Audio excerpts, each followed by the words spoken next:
how did you have the courage, or what got you into, starting your own firm? Was there like just a lot of times people are so frustrated what they're doing that just, I'll just do it on my own or something, or what gave you the impetus to do that? And then follow up with that, what did you read any books or anything in particular that helped you to get there?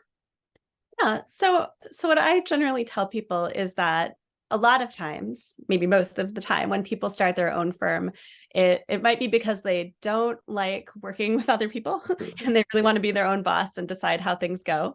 They're a rebel. And then another reason is they don't like the business model of the private practice of law. They don't like the idea of being leveraged, that they're bringing in a certain dollar amount and then their employer is making, more money than them.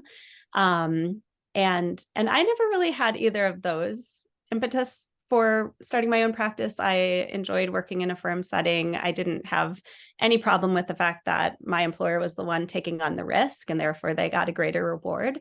I just kind of came to a point in my career where I was feeling dissatisfied with my current setting, like feeling like I needed to branch out. I think it's sometimes hard to transition from being a paralegal to an attorney within the same firm. Sometimes it's hard to like find your identity Yeah, and, sure. be a full-fledged attorney in the eyes of your colleagues and your boss.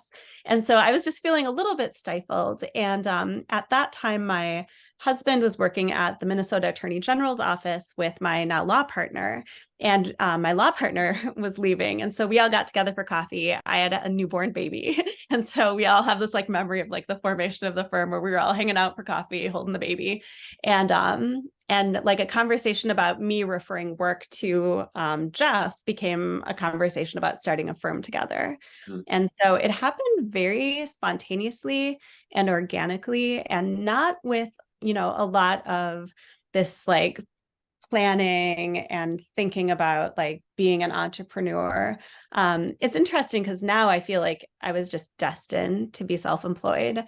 I love, like, it added this level of challenge that I needed in my career because I had been working in the same area of law for 10 years at that point. Like, I knew how to do an H-1B, I knew how to do a green card, I knew the basic, laws that applied to my clients' situations. And I think adding that extra level of pressure and creativity to like build a book of business just was incredibly satisfying. And it feels very predestined in retrospect. How did you initially start building your book of business? Most of my clients came with me.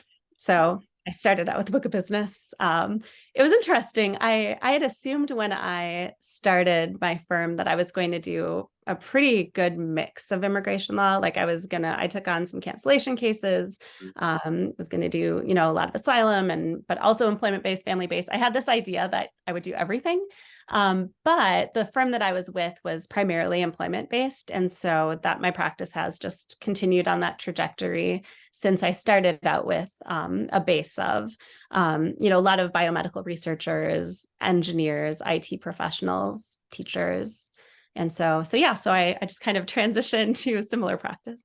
And has your growth been mostly referrals, or do you do like major marketing techniques or campaigns or anything like that?